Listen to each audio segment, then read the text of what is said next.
această seară, tracii, geții, dacii, strămoșii noștri, istoria oficială, teorii ale conspirației legate de istoria neoficială, teorii ale conspirației sau istoria reală nespusă. Vom vedea în această seară cu invitații noștri. Începem cu primul subsubiect de discuție, respectiv cam de când suntem noi pe aceste meleaguri. Oficial, dacă consultăm Wikipedia, cărțile de istorie, ne spun, domne, primele scrieri despre traci apar în zona lui 1200 înainte de Hristos, cam așa. După aia ni se spune, din traci s-au dezvoltat mai multe triburi. Ei au fost în principiu destul de bine localizați. O să vedem în continuare dacă chiar așa a fost, dar la nord și la sud de Dunăre. Sunt teorii, dovezi arheologice, părerea altor istorici care spun, nu, dom'le, stați așa un pic, că totuși tracii au bătut pământul în lung și în lat, mai că au descoperit America înaintea lui Columb, nu? Sau cum era vorba aia? Cam așa și este. Să începem întâi cu templul de la Parța, un templu atribuit Neoliticului, un templu atribuit Matriarhatului și un templu care este echivalat de istorici români, sau să zicem, de unii istorici români, că am înțeles că nu apare în cărțile de istorie templul de la Parța, undeva în zona lui 8000 înainte de Hristos. Să vedem un filmuleț și apoi comentăm. Prin urmare, Neoliticul românesc, implicit templul de la Parța, aparține perioadei Matriarhatului. Privită prin această prismă, vom putea înțelege multe lucruri. Primele săpături științifice realizate în zona Parța, întâi de toate, haideți să vedem unde se găsește Parța. Ei se găsește în zona, pe malul Timișului, care, ca și Siretul, este un râu destul de năvalnic, uneori e secat, alteori e plin încât se revarsă, și unde sunt o groază de legende și de artefacte. De fapt, pe foarte mare parte din teritoriul României, acolo unde pui plugul să începi să-ți ari pământul, începi să-ți iasă artefacte la suprafață, cioburi de ceramică și așa mai departe. Ei, Parța este un astfel de loc, determinat de legende, de artefactele descoperite. Prin 1931 se încep săpăturile științifice acolo. Uimirea cercetătorilor, chiar și în perioada comunistă, unde ateismul era un cuvânt de ordine, ne arată cât de importantă din punct de vedere spiritual a devenit Parța. Parța, templul de la Parța, pentru că despre el este vorba, a apărut într-o comunitate umană preponderent agrară. Așa trebuie văzute lucrurile, pentru că exact cum vă spuneam mai înainte, dacă nu înțelegem perioada respectivă și nu înțelegem societatea de atunci, o să ni se pare inedit, așa cum inedite ni se par în momentul de față, sau multor necunoscători, amuletele de la Tărtăria, tăblițele de la Tărtăria. Luate fragmentar, ele sunt într-adevăr inedite, văzute pe de-a întregul, și însemnând întregul societății și contextul socioeconomic din perioada respectivă, ele sunt perfect reale. Evident, o populație preponderent agrară, pastorală, își creează un anumit tip de zei. Zei care nu sunt niște ființe departe de ei, e perioada în care divinitatea face parte din familie. Prin urmare, acele populații, că de la ele pornisem migratoare, evident se identifică având alte zeități. Prin urmare, ele sunt de mici dimensiuni, pentru că se pun în mișcare la nivel de mase de oameni, cine trăiește, cine rezistă în condiții aspre, reușește să se stabilească într-o zonă. De ce spun lucrul ăsta? Pentru că la un moment dat, unii cercetători tind să creadă că templul de la Parța se datorează unor influențe puternice venite în Orientul Mijlociu. Este perfect adevărat, dar cu condiția de a ține cont de populația locală. Deja vorbim despre un bazin agricol puternic, vorbim despre condiții de viață foarte bune. Prin urmare, este evident că teritoriul pe care se găsește astăzi România a fost locuit și apărat de dinainte. Și de ce spunem lucrurile astea? Mereu se descoperă așezări la 50 de hectare de dimensiuni care sunt apărate cu ziduri, cu palisade de lemn întinse pe mii de kilometri. Asta ce înseamnă? Că populația era perfect conștientă de ceea ce are și se apăra în fața migratorilor. Prin urmare, aceste influențe, aceste populații migratoare care vin, au două variante. Ori să creeze o enclavă între alte enclave ale localnicilor, ori să se disipeze în mulțime, influențând cât se influențează. Vedeți, dumneavoastră, procesul ăsta a influențelor continuă și astăzi. Bun, începem cu Andrei, că e un subiect drag lui. A citit mult, chiar mi-a trimis materiale din care am selectat și așa. O întrebare, 8000 de ani, Traci prima oară 1200 înainte de Hristos. Erau Traci acum 8000 de ani? Erau alte triburi din care au evoluat Tracii? În părerea mea și după câte am citit, nu neapărat daci, dar după cea de-a doua era glaciară, Trebuie să spunem cam 10.000 înainte de Hristos. 18. Okay. 16, cam pe aici. Au, cum se știe, era glaciară, mor plantele, mor animalele, mor oamenii. Și au mai rămas două grupări de oameni, unii între Carpații noștri și unii la poalele Pirineilor. După 5.000 de ani de era glaciară, cei de la Pirinei au murit. Și au rămas cei dintre Carpați. Acești oameni s-au mulțit, bineînțeles. Singur pe planetă, să înțeleg. Nu, în Europa, vorbim de Europa. Okay. Și acești oameni, înmulțindu-se, s-au tot împrăștiat. Și până la urmă au fost...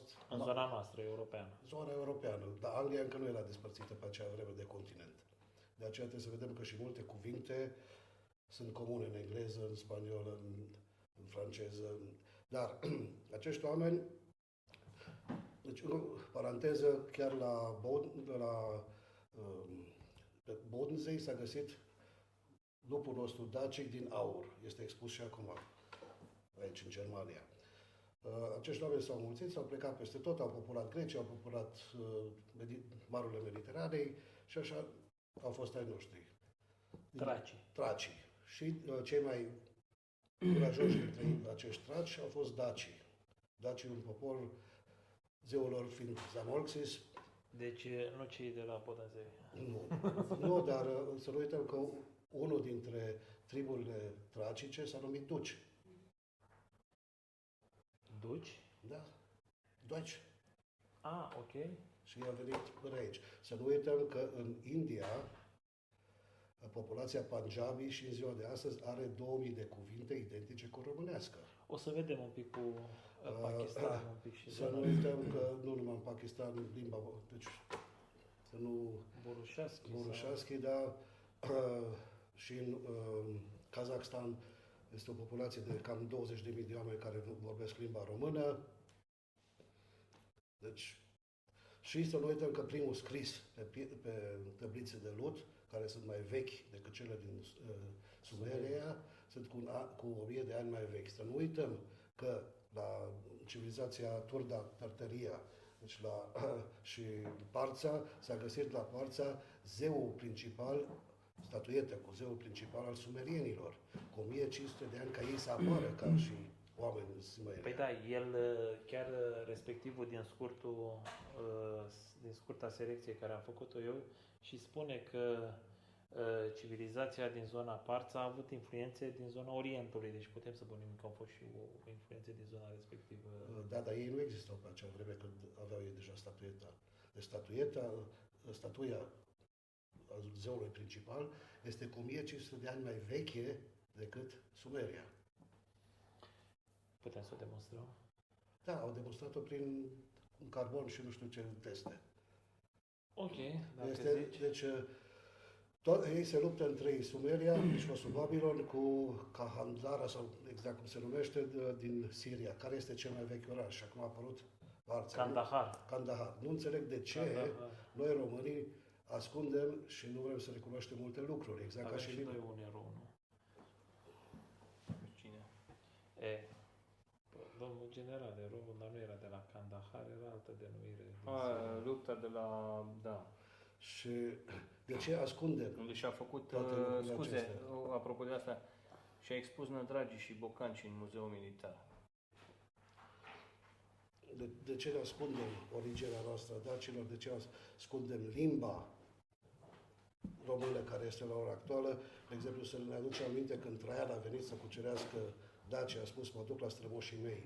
De ce uităm că pentru o istorie, 180 și ceva de ani de ocupare și de ocupare de un teritoriu de 13%, dacii liberi, neavând de treabă cu romanii, cum au învățat oamenii în 180 de ani toți limba latină, mai ales când cohortele lor care au venit nu erau arabi în legiune.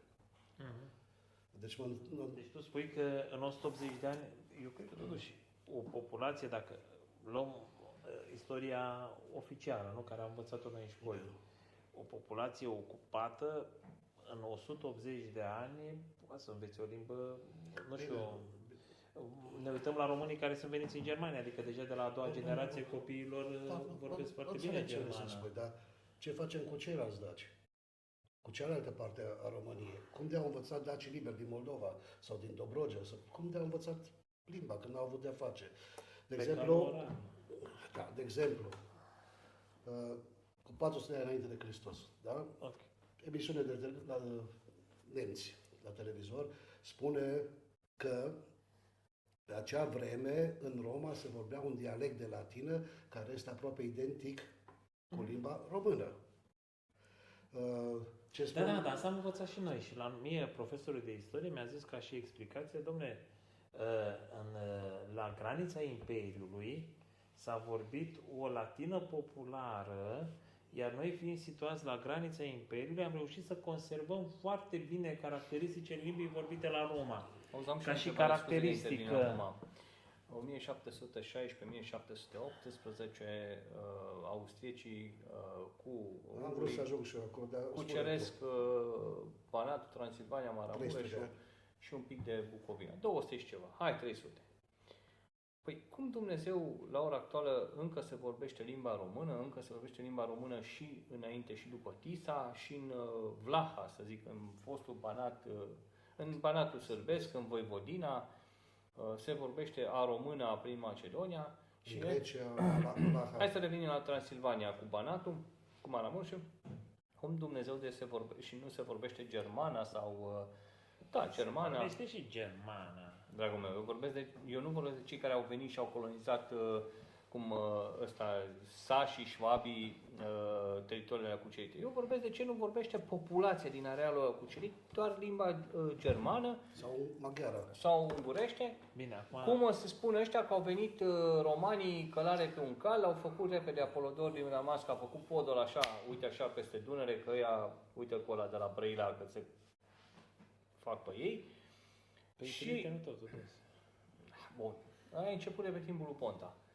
Și ce să vezi minune, ăștia au stat 150 de ani romanii, ăia au stat 300. Da, mă, omule, dar România nu erau romani. Și numai puțin. Asta e un aspect. Numai puțin. Și n-au avut, atenție, n-au avut infrastructura de comunicații și școle pe care le-au dezvoltat austriecii în Transilvania, în Banat și în Dobrogea și o parte în Bucovina. N-au fost intabulate teritoriile cum le-au intabulat ăștia. Romanii au venit călare pe cal. Vreau să aduc două precizări. Una, mie mi se pare limba germană mult mai grea decât limba latină. Iar doi, să nu uităm că totuși cei administrația a fost românii din Transilvania, care erau intelectuali, învățători, preoți și care accesau școlile alea care spui tu că le-a creat guvernul sau împărăția austriacă la vremea respectivă, totuși toți vorbeau și limba germană. Bun, atunci am o altă întrebare. De ce Egiptul, unde a fost faraon 300 de ani, au fost după Alexandru cel Mare, deci grecii, de ce nu vorbește Egiptul grecească? Jumate din Anglia, până la zidul lui Hadrian. Jumate din Anglia până la zidul lui Hadrian. Germania. Stai un pic, în romanul Ion, ce spun ei? Când aveau treabă la judecată, judecățile se făceau în sălile de judecată în limba germană. Nu-și luau un învățător sau când trebuiau să facă acte. Deci învățătorul sau preotul statului vorbea două limbi. Nu, tu acum confuzești. Eu spun omul de rând, lasă naibii că ăla în instituția vorbit în limba germană. Eu vorbesc fiecare individ, îl mai analfabet din România, vorbește limba română, care spune că este născută din latină. Au venit romanii, s-au contopit cu dăcoacele și a ieșit pac-poc limba română. Au venit și austriecii și ungurii și s-au contopit cu româncele, dăcoacele, cum vrei să spui din tranziție, și ce să vezi, n-a ieșit nicio limbă. A rămas aceeași limbă română, a rămas aceeași... un pic limba. Dar de ce spun italienii că nu ne înțeleg pe noi, că ei sunt nepoții noștri și noi îi tratăm ca pe bunicii noștri? Ei, mai exagerează și Bun, atunci de ce există la Vatican atâtea statui cu dacii și de ce au existat împărați romani de origine dacă? Stai un pic, astea cu statuile cu dacii trebuie un pic să vedem și păi, există poze, acum eu vă cred pe cuvânt, dacă voi ziceți, domnule, există poze, atunci eu vă cred că există poze. Există. Cei care au fost acolo au văzut. Și atunci, deci să revenim, a venit Traian aici cu soldații lui una alta și s-a înțeles, nu i-a trebuit niciun dolmecer. Se spune clar că... Traducător. Pe acea vreme, da, toată Europa vorbea o latină arhaică.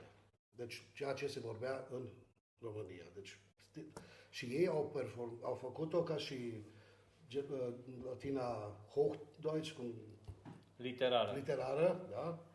Și din aceasta s-a făcut latină. De ce sunt atâtea triburi? De exemplu, cei din peninsula iberică spun că sunt din neam. Ajungem și acolo. Hai să vedem un filmuleț cu peninsula iberică. O idee foarte bună. Făcută din cei doi frați care au fugit când s-a distrus Troia, care spun că mergem acasă. Doi traci. Hai să vedem un filmuleț cu faimoasa peninsulă iberică și mai geții. Este iarăși să spunem, noi, este o preluare dintr-un podcast, convorbirile tale, sunt foarte interesant și respectăm munca oamenilor. V-am găsit. Un număr mare de autori străini din antichitate și până în prezent au vorbit pe parcursul secolelor despre marea influență pe care getodacii au avut-o în Europa.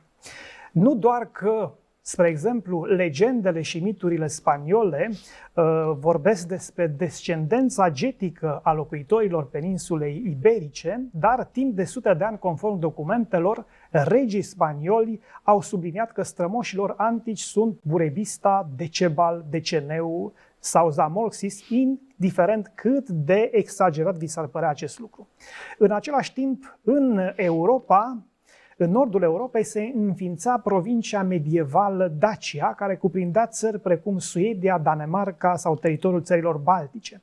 Aici, în Suedia, ca să dau câteva exemple, primul scriitor al țării a purtat numele de Petrus de Dacia, iar la intersecția secolelor al XVII-lea și al XVIII-lea, savantul suedez Carolus Lundius publica cartea Zamolxis, primul legiuitor al geților, cu ajutorul căruia încerca să-și convingă propriul rege că ei, suedezii, sunt urmașii geților și că ar trebui să aplice legile lui Zamolxis pentru o viață mai bună. Peste toate, dovezile arheologice puse în evidență în ultimele decenii ne demonstrează și din acest punct de vedere că getodacii au ajuns chiar până în țările baltice, lucru făcut cunoscut românilor de jurnaliști de la Formula AS, care au cercetat în toată Europa urmele strămoșilor noștri. În aceste condiții ne întrebăm cum se face că autoritățile culturale românești ignoră aceste lucruri sau caută să le ducă în derizoriu. Astăzi, împreună cu directorul editurii Uranus, domnul Dumitru Ioncică, vom vorbi despre cea mai nouă carte apărută la editura dumnealui, numită Geții și genealogia popoarelor nordice, pe care o am aici, care se înscrie în seria celor publicate de autorii străini pe parcursul secolelor, din antichitate și până în epoca modernă, în care se vorbește despre influența majoră a getodacilor asupra Europei. Domnule Ioncică, bine v-am regăsit! Bine vă regăsesc! Cartea aceasta a apărut de puțină vreme, o lună și ceva, cred, da? Geții și genealogia popoarelor nordice, scrise de un francez, Frédéric Guillaume Bergman, dacă am pronunțat. Frederic Guillaume Bergman. Așa se pronunță Este corect. francez pe jumătate. El s-a născut în Strasburg în 1812, când Imperiul era pe terminate, Imperiul Napoleonian, și a murit în 1887 ca cetățean german. Al Imperiului. Pentru că, între timp, se petrecuse problema din Alsacia și Lorena și el a luat, nu și-a schimbat nimic în viața lui, nici universitatea, nici orașul, doar cetățenia. S-a născut francez și a murit german. Bine, acest Frederic Guillaume Bergman este unul din autorii asupra căruia m-am îndreptat în mod cu totul și cu totul țintit. Pentru că el ne oferă o carte despre influența spirituală pe care au avut-o străbunii noștri. El îi recunoaște doar, sau atâta știe, sciți și geți, și trăiește într-o perioadă, e foarte interesant lucrul ăsta, el a fost contemporan și cunoscut cu Carlo Troia.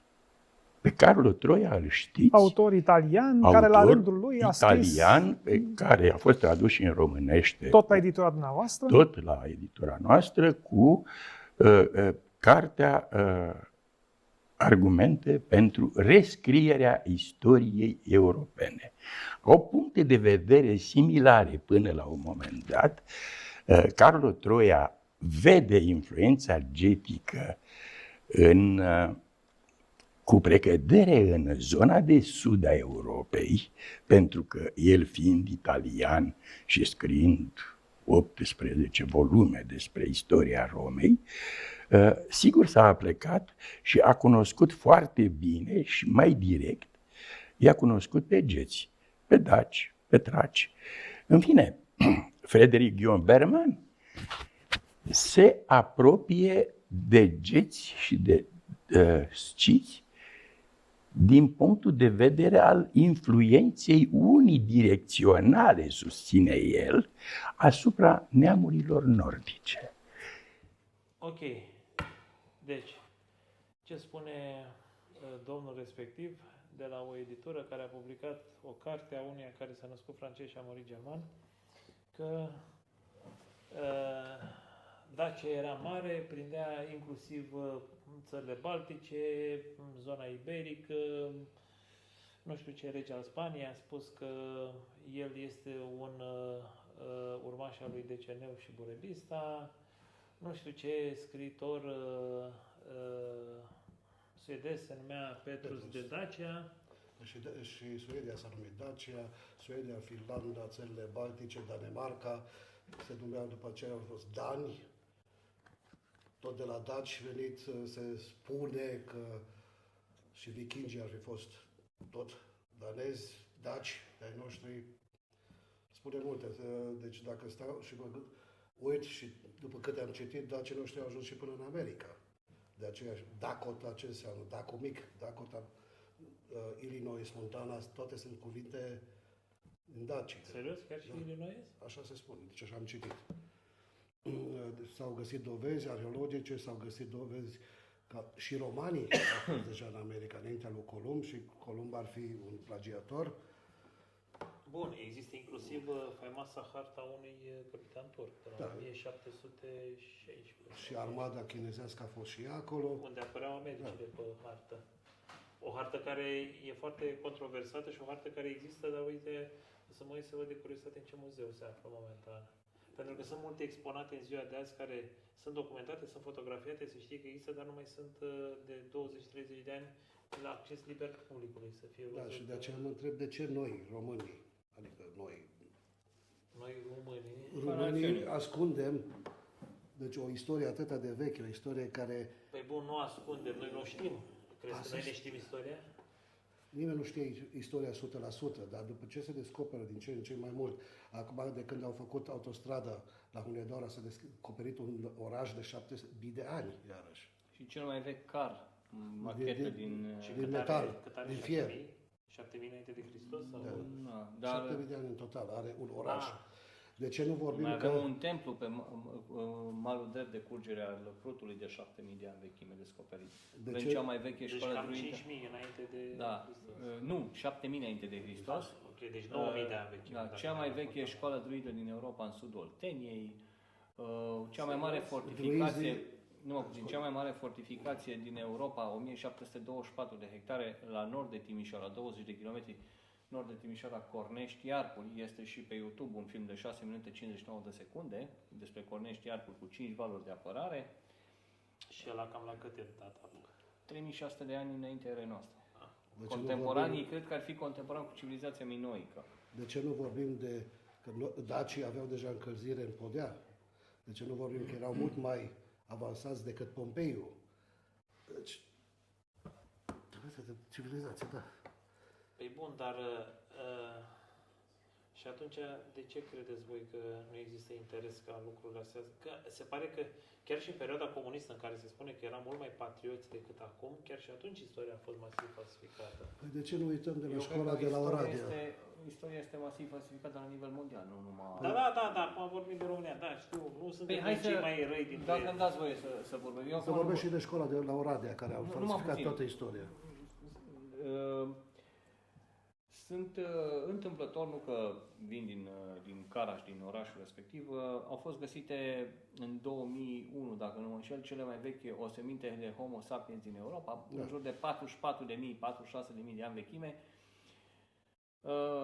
Îi zic într-o peșteră. Probabil că acolo o fi fost înmormântat. Te corectez. Nemții au pretenția că ei l-au pe cel mai bătrân precursor al omului, Homo heidelbergensis, care este datat în zona Pleistocenului mijlociu european între 600.000 și 200.000 de ani înainte de O secundă. A fost detronat Homo sapiensul din România, din Cara Severin, de către Homo sapiensul din Bulgaria, undeva în jur de 50.000 de ani vechime. Doar că mai sunt fragmente de craniu datate cu carbon radioactiv 520, dacă mă înșel asta, undeva în jur de 210.000 de ani vechime. Ce este interesant este următorul lucru. Sunt etape din istoria umanității care lipsesc. Corect. Care parcă a venit cineva și le-a șters cu buretul. Și cei mai grav este că nu numai la diferențe de genul de acum 50-100 de mii, cât și acum din istoria mai recentă, medievală. Evul mediu exact. întunecat. Evul mediu întunecat, exact. E o mare nebuloasă. E greu de crezut că 1000 de ani nu s-a întâmplat nimic. Da, au trecut așa unii, au sărit. Ce este interesant este, iarăși, dacă te uiți la civilizația din Egipt, care are legătură cu civilizații și de peste ocean. Și de peste ocean. Deci să zicem civilizațiile piramidei, ca să zicem așa. Atunci să spunem și de piramida din România, piramida Soarelui, care este cea mai veche. Nu puțin. Iată că, ce vreau să punctez, sunt anumite elemente care lipsesc, repet, din această civilizație, din această istorie a civilizației noastre, care este recentă, să zic, 6, 7 mii, 10 mii de ani înainte de Hristos. Interesant este că noi descoperim oase de dinozauri care sunt cu milioane de ani înainte, da? Dar nu descoperim artefacte, probe care să ne ducă pe un făgaș, pe un drum în care să putem să ne descifrăm și să ne descoperim istoria. Ba, da, avem. De exemplu, avem picturi lupestre în care dinozaurii sunt paralel cu oamenii sau oamenii vânează dinozauri. Ai picturi în care... Și au la fel. Ai picturi... O secundă, ai niște picturi unde dacă te uiți atent la formele de acolo, apar și alți umanoizi sau alte ființe. Sau nave, sau alte povești. Uită-te la civilizația Maya, lipsesc foarte mult. Deci parcă a venit cineva și a făcut curat acolo. Cu toate astea au niște pliegi pe care sunt pictați dinozaurii cu oamenii. Uită-te la civilizațiile E foarte interesant că noi nu descoperim atât de mult informații pe teritoriul Europei de Vest. Uită-te la acea formațiune de 1724 de hectare, 5 valuri de apărare, da? De la Cornești Iarcuri, unde sunt presupuneri, nu au date exacte, unde a fost, și spun ei în filmare, dom'le, a fost construită o fortificație de 1724 de hectare, fără nicio sursă de apă în împrejurim. Deci, fără nicio sursă de apă. Și nici aproape de un curs de apă principal, cum ar fi râul Timiș, care este la sud de ei cu aproape 30 de kilometri. Și Mureșul tot așa, 40 de kilometri. Mureșul mai sus, da? Pe la Cornești. Deci, sunt tot felul de construcții care nu bat și nu se pupă, să zic așa, cu ceea ce am învățat noi și, repet, cu ce descoperim despre alte civilizații, despre dinozauri. Deci, și la dinozauri, dacă te uiți, iarăși, sunt niște vietăți care au trăit acum milioane de ani și, întotdeauna, s-a oprit viața pe Pământ. 65 de milioane de ani, n-a fost nimic pe Pământ. A venit un meteorit și a distrus toată viața de pe Pământ, dar mă mir că au rămas pomii și pomii n-au mai fost aia mari, gigantici. Deci a fost așa numită a 5-a extinție. Sau o terraformare pentru a face loc unor Terraformare e un concept foarte periculos. specii noastre. Mai vorbim, că sunt mulți care susțin că și noi trăim momentan o terraformare pe Terra pentru pregătirea altora.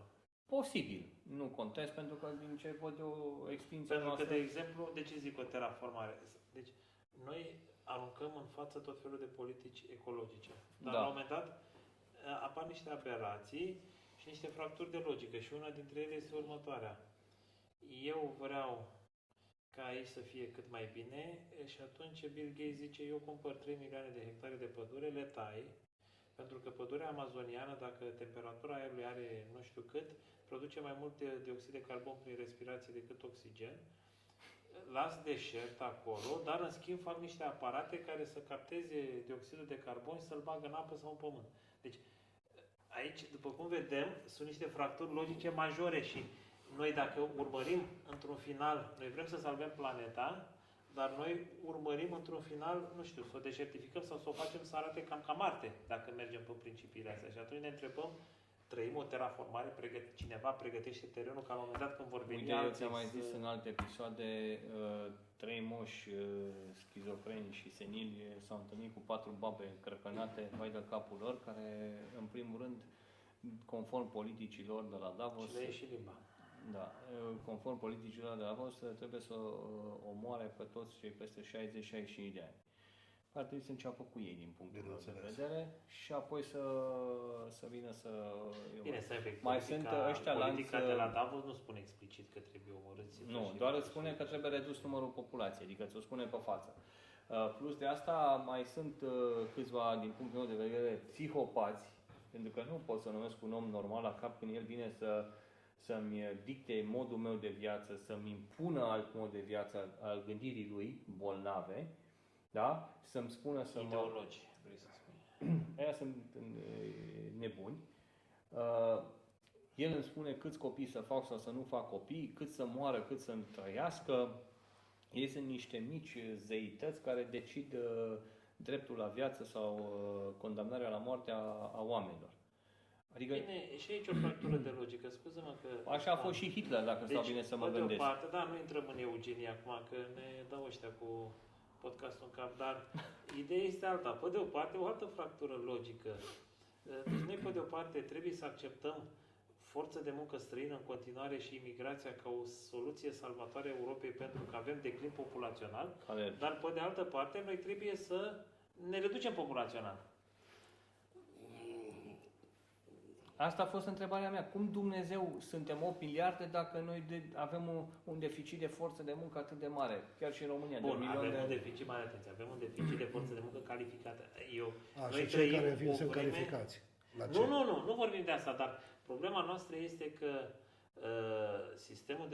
sistemele de învățământ în așa zisa lume civilizată, pentru că pentru mine termenul de țară civilizată sau lume civilizată e foarte relativ. Dragul meu, un muncitor Sunt cam locotat prăbușite din momentan. Pakistan sau Sri Lanka ia undeva la 4.000 de lei în mână pe lună în România, masă, casă și cazare. Da. Dă-i și unui muncitor necalificat cum este român 4.000 de lei în mână pe lună, masă, casă și cazare, să dacă îți mai pleacă în Germania. Păi bun, dar aici am înțeles că e o chestie legislativă, că pe cei care au titlul de Dragul meu, muncitori străini trebuie să-i acorzi un venit minim, nu știu cum e o lege care Îmi cer reglementează. scuze, el are 2 perechi de bile față de mine?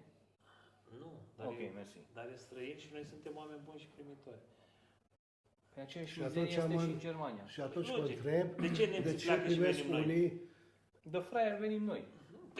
niște premii și niște distinții De fundații. de fundații. Calergii, nu mă spune, da, că- întâi Am călător vorbit al data României. trecută. Am vorbit data Iohannis, trecută. Calergi, Bun. premiul Acum- altui bolnav. Altui Acum să fim serioși, deci ideologia contelui Coudenhove Calergi a stat la baza fundamentării conceptului de Uniunea Europeană. Metișizare, de fapt, a... Da. Și mare atenție, Țipai. ideologia lui stă și la baza concepției, așa ziselor, orașe de 15 minute. Dragul meu, știi cum sunt eu de concepția? Lasă-mă, pe mine să mă combin și să mă corcesc cu cine vreau eu. Nu poți. Știi Nu de mă ce nu obliga. poți? Ba Știi da, de ce nu pentru poți? că nu mă poți obliga. Ba da, știi de ce? Pentru că într-o societate civilizată, pentru că și românii vor o țară Definește ca în afară. civilizație. Păi asta vreau să zic. Dar să zicem, într-o lume așa zisă civilizată, tu, cum s-a spus în pandemie, prietene, tu nu ești de capul tău aici. Auzi? Tu trebuie să acționezi și toate acțiunile tale trebuie să fie în sprijinul Auzi? comunității în care trăiești. Și noi Societatea- stabilim care este societatea- binele o comunității să mă în fac care ăștia trăiești. filochinezi. Deci dacii Societatea, au ajuns la societatea dacică, tracică, europeană, urmașii dacilor, tracilor din toată Europa, care săracii daci n-au fost atât de metișizați ca și acum, n-au reușit prin economia asta europeană să reducă șomajul ăsta cu 1 milion, 2 milioane de locuri de muncă, de șomeri, iar chinezii reușesc să reducă Iar milioane. încep cu O chinezii de la secundă, daci. o secundă. Revenim. Pentru că aici este o ciocnire, să zic, de civilizații, pentru că eu nu cred că chinezii au apărut și ei așa din neant și n-au fost contemporani cu dacii și cu tracii. Dar nu are contemporanitatea lor, nu are treabă Ba cu da, ceea ce pentru că vorbim dacă acum. te uiți la cultura și la cultura chineză, se leagă anumite chestii și au și ei piramide. Bun, dar tu să vorbim că dacii Au și ei noștri au ajuns simbolistică. până acolo și făceau schimburi de obiecte cu ei și cei din Turkmenistan sunt Au fost foștii schimburile daci. comerciale. Da. S-au făcut Deci până pe acolo s-a mirodenii, pe Bun, mătăsuri, dar pe... nu de asta era vorba. Era vorba până unde au ajuns dacii, nu acum cu chinezii de ziua de astăzi. Bun. Acum o întrebare scurtă, că de aici am pornit și am Mă întreb ce divagat drumuri un pic. aveau de ajuns până în China și acum abia circul. Bun, dar stai pic, că și pe vremea lui Carol mergeai cu trenul mai repede decât acum în România. Și ajung, da. O idee, o întrebare așa, vis-a-vis de traci. Doare la nivel mondial să se recunoască, dacă mergem pe premiza că teoriile și dovezile astea sunt reale, că România sau actualul spațiu unde suntem noi face parte dintr-un spațiu mai mare care a fost un leagăn civilizațional sau unul din leagănele civilizației cu zona noastră continentală aici? Da, doare. Și va durea foarte mult. Știi de ce? Pentru că anumite grupuri de interes sau ideologi, cum se numesc ei, ar pierde controlul puterii în țările vestice. Nu și-ar mai putea impune propria lor politică, ideologia lor proprie, n-ar mai putea să rescrie și să recreeze o altă, uite cum e Calergii, o altă istorie pe care ei vor să ne o șteargă pe a noastră, identitate culturală, tot, prin această așa zisă globalizare și să ne rescrie o altă istorie. Repet, nu vor chestia asta pentru că ar pierde controlul pe care și-l doresc foarte mult. Pentru că dacă ai recunoaște că tu provii din daci, din traci, atunci ar mai fi o problemă, uite, de exemplu, că iarăși revin și mi se spune... Cum? Hiperboreenii, iarăși, ai noștri. Atunci, uite, merg la Hitler. Păi cum Dumnezeu, Hitler ar fi putut să recunoască că ar fi un pui de dac sau pui de trac, să zicem, urmaș? Nu. Numai puțin. El a zis că vrea să reconstruiască Dacia, exact ca și Napoleon.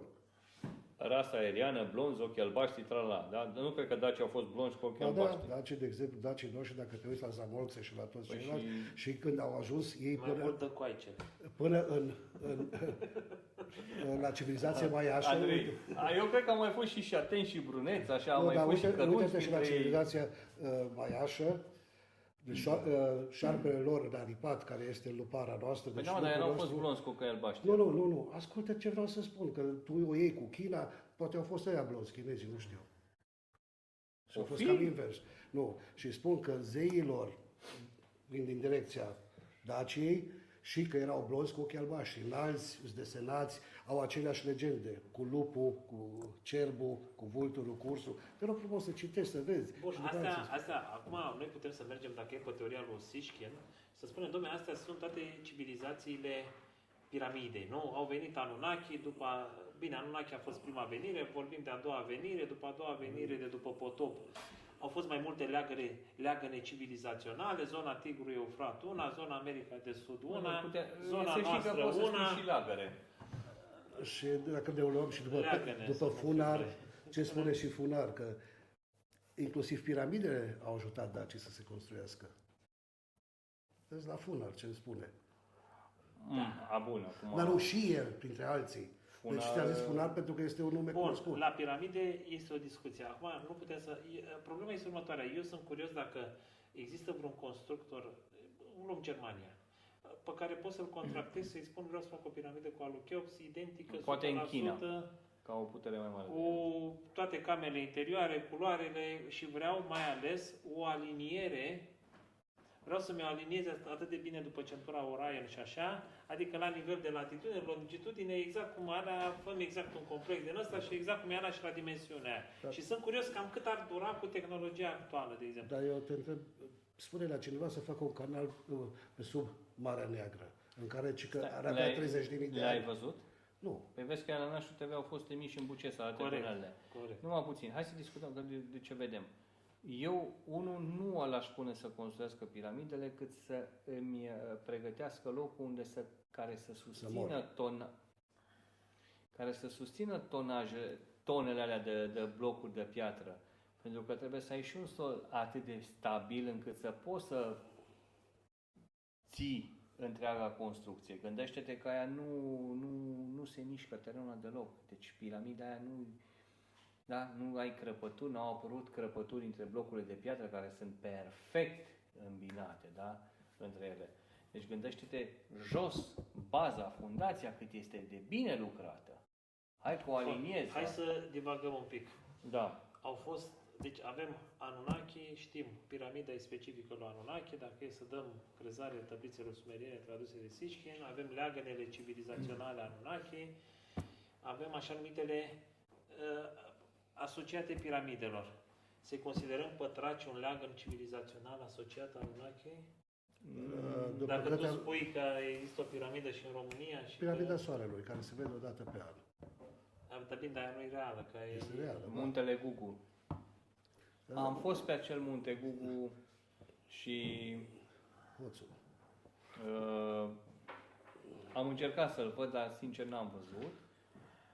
Unde se spune că e și peștera lui Zamolxes. Am și dormit acolo, în lacul ăla jos glacial.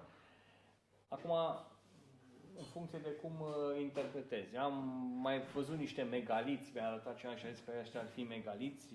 Da, sunt niște formațiuni de piatră. Dacă mergi din direcția muntelui Țarcu spre vârful Gugu,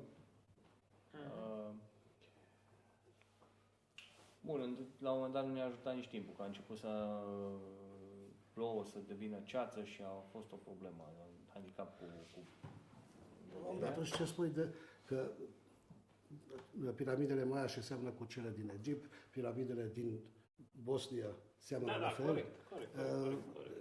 Și cum ajungeau așa repede unul la altul? Acum, Să vorbim de orașul de sub și Brașov. China. și în Și în Turcia, China, da. câte Vorbim de nivele, noi. sunt mai multe. Atunci hai să vorbim de ce în foarte multe limbi au multe cuvinte de la noi, din Daca veche. Deci pentru că Eu din ce țin minte din traducerea lui Sitchkin, după potop, la a doua venire, e clar că potopul nu a afectat tot pământul. Deci au fost afectate regiuni de zone, dar în tot cazul anumite leagăne importante unde aveau ei baze și așa au fost destul de rău afectate. Ei au trebuit să reconstruiască, mai ales pe zona Tigrului Eufrat au reconstruit, din câte țin minte.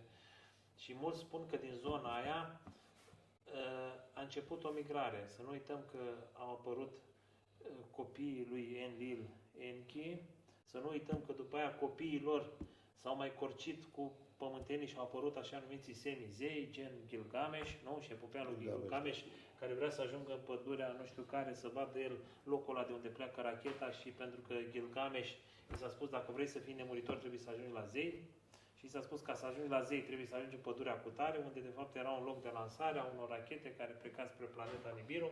Unul obiecte zburătoare, Da. dacă era rachetă. Corect.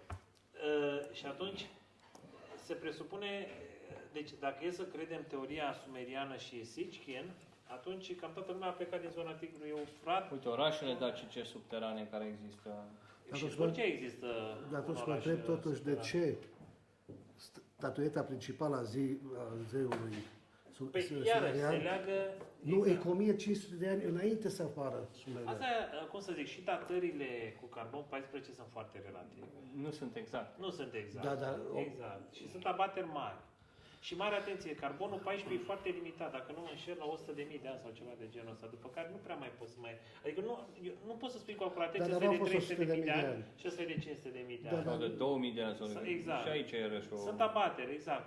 Dar de ce zice Depinde de toată lumea calitatea că... materialului De, prezervat ca să faci de ce datare. se spune că partea României de acolo este țara îngerilor, că acolo a fost... De ce când citești peste tot se spune că noi suntem leagănul civilizației din Europa? Da, noi suntem un leagăn. Dar întrebarea este, noi suntem un leagăn independent sau suntem un leagăn care a plecat din aceeași sursă comună, Tigrul Eufrat, a doua venire a lui Anunnaki, Dar suntem mai- împrăștierea și Deci crearea de noi baze în lume. Parța este mai veche decât Babilonul. Aici e discutabil cu Babilonul. Pare să că Babilonul, dacă nu mă înșel, ținea de Marduk, nu? Conform scriilor sumeriene. Parcă Marduk era șeful Babilonului. Da, ca rege. Acum, Da, și stai i-a luat puțin, pe- acum i-a s-au luat pe pierdut, Jidani numai acolo, puțin, pe evrei. Vezi că s-au pierdut foarte multe informații și prin Da, acel incendiu de la Biblioteca din Alexandria, dar se presupune că a fost un incendiu doar pentru a spune că s-au șters evidențe, dar au fost acele pergamente, acele informații transferate înainte de acel Mai incendiu. avea un Nag Hammadi, unde nu s-a tradus nici 15-20% din Nag Hammadi. Noi, practic, am creat o poveste și Niște ipoteze, niște scenarii. Zaharia Sitchkin a creat o poveste pe 20, nu știu câte plăcuțe sunt, 12, 20, ceva de genul ăsta. Pe 20 de plăcuțe nu poți să scrii o istorie cu acuratețe. Poți să spui o legendă la un moment dat. Nimeni nu vorbește de civilizație din Urali, care au fost descoperite și nu au fost Bine, date acum hai să fim serioși. publicității. Nimeni nu vorbește de civilizațiile prediluviene, înainte de potop. Nimeni nu vorbește de civilizația Mu la 500.000 de ani. Dar de ce nu se Estimată. vorbește de... Nimeni nu vorbește de Lemuria, de exemplu. de Care stat? deja vorbim de chestii și povești când De ce nici nu vorbim de veniseră Anunnaki sicriul pe aici. descoperit în Siberia, în care era o fată, o femeie, și este datată de acum 800.000 de ani. Păi, eu ce spun? Foarte bine conservată, Corect. care fi vie. Dar, iarăși, datările nu sunt... Uite că spuneam de Sfântul Nicolae, care are mormântul, este într-o biserică sub nivelul Mării Mediterane, pe țărmurile Turcii. Ce s-a întâmplat? Poate că au fost așezări dacice și în zona Pontus Euxilius, da? Mării Negre, unde a fost dat. Poate că, foarte multe. Deci copiii la școală acum învață că grecii au plecat de pe teritoriul unde ar fi acum România, deci unde au fost daci și tracii, și grecii și italieni și au populat Mediterana, deci barurile Mediteranei. Da? De aceea să nu uităm că Hercules este Măi, nu cred că născut în acolo n-au România. fost oameni. Acolo nu De cred ce că au să venit nu ăștia. vorbim că Ahile, sau Ahiles, cum îi spun ei, vine din gurile Dunării, Peleascul. Deci el are și acum insula acolo. De ce nu vorbim că se spune că Hercules a omorât-o pe Hera cam pe unde este Orșova, unde este acum lacul de acumulare, Mai sus. La gaura cu muscă. Da, deci degeaba spune mai spui că așa. nu știe lumea. Peștera gaura cu muscă. Și acolo au omorât-o pe Era și de aceea ieșeau așa tăuni mari și el știe și goneau vitele și tot. Acum de când e lacul au murit și el. De când au construit porțile de fier s-au umplut și s-a inundat și atunci a dispărut. Dar se spune că acea peșteră are legătură la o mare inundație în zona Văii Almăjului au ieșit obiecte de mobilier prin peștera Gaura cu muscă înainte să construiască ăștia barajul, înainte să ridice nivelul lacului și se presupune că ar fi o legătură pe sub munții Lopei, pentru că e grupa de sud-vest a Carpaților, unde o menționăm. Sunt munții Semenicului, munții Alnei, munții Almăjului și munții Lopei.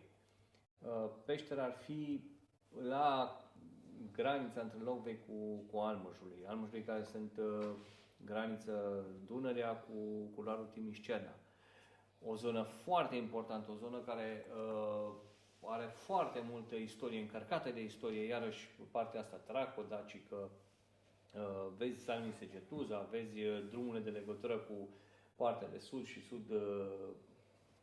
sud-vest a Europei, nu Salmi-Segetuza, care a fost capitala Daciei, da, și a Traciei, o capitală care a fost întinsă pe un areal destul de mare, nu să ne mergem ca un oraș, unde și acum se presupune că sunt nu doar orașul subteran Dacii de la Hațeg, unde este parcul de dinozauri, da, și ăla de Zimbri, rezervația, ar mai fi, unde sunt acele pâlcuri de cetate, ar mai fi, de fapt, sub ele așezări, da, orașe dacice care comunică cu tunele între ele. Acum, stau și mă gândesc, în zilele noastre durează să construiești tunele de metrou, tunele auto, ani de zile. Gândiți-vă că atunci n-aveau mașini, n-aveau explozivi, n-aveau freze, toți astea, și ei efectiv săpau în stâncă, da, în stâncă goală, în granit, în calcar, în astea, construiau pe direcții bine stabilite tunele, așezări, fără niciun fel de probleme și câți ani, câți zeci de ani, câte sute de ani au locuit acolo oameni care au muncit, care s-au ocupat de săpat, de... Care adică, în istoria oficială e foarte comprimată. E foarte comprimată, sunt prea puțini ani exact, care nu adică bat cu... Agatârși, de exemplu. Agatârși, de exemplu. Adică dacă te uiți din Google Maps doar pe zona asta, Hunedoara, da, partea de Salmi-Segetuza cu toate cetățile dacice de acolo, băi, este o zonă destul de întinsă. Da. Și ca să te duci subteran, uite-te la industria minieră, cât sapă ăștia pe galerii, pe orizontală, pe verticală, și câtă energie, apă pompează, da? Pentru că dai de cursuri de apă subterane, inundații, aerajul, pentru că trebuie să pompezi aer în galeriile respective. Ăla la 200-300 de metri nu prea mai are aer. Și sunt niște temperaturi destul de mari. Dar văd că te spune și mie cum au apărut getodacii. A intrat Geta în peșteră, a venit Dacu după ea și a spus Geto de Daci nu mai scapi. Am înțeles. Ok. Încheiem. La final o să mai urmărească spectatorii noștri un mic... Doar înainte de asta aș vrea să mulțumesc sponsorului nostru Ovidiu, Coliba Dacilor. Corect. Dragi compatrioți care trăiți în Nürnberg și în jurul Nürnbergului. Companieros compatrioți. Veniți la Coliba Dacilor. Mâncați o ciorbă bună. Mâncați o ciorbă bună, stați la masa de unde discutăm. Nu vă spun doar să încurajați afacerile din România. Filozofați, încurajați și afacerile românilor. Vorbiți din afara politică, țării. mergeți la vot. Fiți mai români prin susținerea și reciprocă între voi, nu doar prin a vă arde între voi. Contează să ne susținem reciproc, chiar dacă unii compatrioți au afaceri și noi n-am făcut. Haideți să-i susținem pentru că așa este, așa ne ducem, de exemplu, și ca neam, dar și ca reclamă istoria noastră. Pentru că nu cred că mulți nemți pot să vadă astfel de scene, să învețe ce a fost Dacia, Tracia, ce este România cu adevărat, cât de bogate din punct de vedere cultural. Deci vă invit la Coliba Dacilor, în Nürnberg, dați un search pe Google, căutați pe Google, că o găsiți și pe Facebook. Google sau Facebook, da? Unde puteți degusta sau servi preparate de acasă, dar nu știu dacă în stil dacic. Stai un pic de acasă. Ca și acasă. Ca și acasă, adică pardon. să nu înțeleagă omul că vine cu pachetul de acasă. Nu vine. Nu, Sunt proaspăt aici gătite. Coliba dacilor. Încă o dată îi mulțumesc tizului meu de nume Ovidiu pentru găzduire și pentru nervii care a avut să ne suporte mereu aici. Mereu. Ne vom revedea probabil pe Skype sau online pe Zoom. O soluție tehnică. Până atunci, dragi români, fiți uniți, pentru că aveți foarte mult de câștigat. Și fiți mândri că sunteți români, învățați-vă copiii limba română, învățați-vă copiii că vin din România și să fie mândri că sunt români. Din păcate sunt unii români aici care nu și-au învățat copiii românește, nu au mai vrut să aibă nimic de a face cu România și este un mare, mare păcat. Țineți steagul sus. Dar nu o pierdere. Trăiesc de atâția ani în Germania, Ovidiu știe, și pe sigla firmei mele de tricolorul românesc. Da, eu pot să-ți arăt familii, zeci de familii care copiilor nu mai vorbesc românește, că n-au mai vrut să Copilul meu nu vorbește bine românește, dar vorbește românește și spune, el este mândru că e român și cândva tata ne mutăm în România. Iubiți România pentru că vă iubiți pe voi. Da. La final o să vedeți un mic reportaj cu limba burușaschi. Este o limbă care s-a descoperit de niște lingviști străini, nu români, care are multe elemente comune cu limba dacă, multe cuvinte comune. Dialectul burușaschi se vorbește în Pakistan. Îi mulțumesc și echipei din spatele camerei de la vederi, care iarăși au avut răbdarea să înregistrăm. Bine, aici se subînțelege. Din Pakistan. Și pentru de la munții Himalaya, tot aceeași. Și pentru că ținem așa de mult la echipa de filmare, încheiem aici. Îi lăsăm să se ducă la culcare. Noapte bună și ne mai vedem. De ce nu? Pe data viitoare. Sigur. După sărbători, cel mai probabil, o să luăm și noi, o să avem ceva material filmat, o să luăm o pauză pe perioada sărbătorilor, decât dacă echipa de filmare vrea să vină. Facem și de Revelion aici un podcast după ce bem șampania de 12 noapte. Noapte bună în România, oriunde te afla pe acest pământ. Da, bine, noapte bună, s-a zis de mult în România, dar bună ziua sau bună dimineața. La revedere. La revedere. Teoria falsă a romanizării dacilor. Împreună cu lingvistul Mihai Vinereanu vom aborda o temă spectaculoasă și inedită care are legătură cu o cercetare făcută de invitatul meu. Astfel, aflăm că în nordul Pakistanului, în celebra Vale Hunza, se vorbește astăzi o limbă care este înrudită cu limba română. Cum este posibil acest lucru, ne va spune domnul Mihai Vinereanu imediat. Ideea este că cercetarea pe care domnia sa a făcut-o cu privire la limba burușaschi este un alt element care dovedește că rădăcinile limbii române sunt dincolo de cucerirea romană și așa zisa etnogeneză a poporului român. Domnule Vinereanu, dumneavoastră cercetați de o viață originea limbii române, aportul dumneavoastră la lămurirea adevăratei origini este foarte important, chiar dacă la nivel oficial sunteți cam ignorat, pentru că, până la urmă, studiul dumneavoastră dă peste cap o istorie oficială consolidată de mai mult de 100 de ani. De unde până unde o limbă înrudită cu româna, tocmai în nordul Pakistanului? Pare așa o poveste protocronistă, datopată. Da. Pe ce se bazează? Eu nu auzisem, nu știam prea multe despre această limbă și nici nu m-a interesat, nu știu. Până când am găsit, eram abonat la The Journal of Indo-European Studies, când eram la New York, și odată am văzut o discuție foarte aprinsă, în scris, bineînțeles, între un macedonean din zilele noastre, slav, și o serie de lingviști din Occident care vorbeau în derizoriu, luau în derizoriu pe acești burușaschi, că că se pretind urmași ai macedonenilor. Și vine ăsta și zice, nu.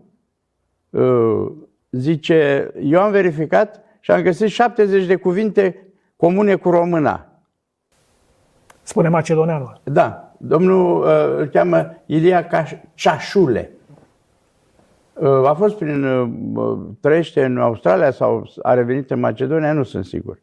A scris niște lucrări foarte interesante despre această limbă și a dedicat aproape toată viața, de la un moment dat, bineînțeles, când a descoperit filonul ăsta, să zic așa, și acum 80 ani se considera că limba burușaschi e o limbă cu origine necunoscută.